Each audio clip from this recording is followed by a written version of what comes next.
যেই ছেলেটা আগে সকাল 10টায় ঘুম থেকে উঠতো, আর এখন সেই ছেলেটা সকাল 6টায় ঘুম থেকে উঠে চুপচাপ কাজে চলে যায়।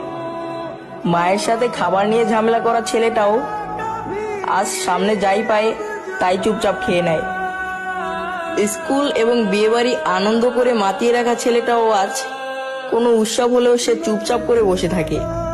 বাবার সাথে জামা কাপড় নিয়ে ঝগড়া করা ছেলেটাও আজ একটা নতুন জামা কিনলে বাবাকে বলে, বাবা তুমি এটা নিয়ে নাও, আমি অন্য একটা নিয়ে নেব। মায়ের কাছে ছোটখাটো জিনিস নিয়ে বায়না করা ছেলেটাও আজ পরিবারের ইচ্ছা পূরণ করতে ব্যস্ত হয়ে গেছে। হ্যাঁ, আমরাই ছেলে মানুষ, আমাদের জীবনটা এরকমই হয়। শালার আমাদের ফিলিংসটা কেউ বোঝেই না।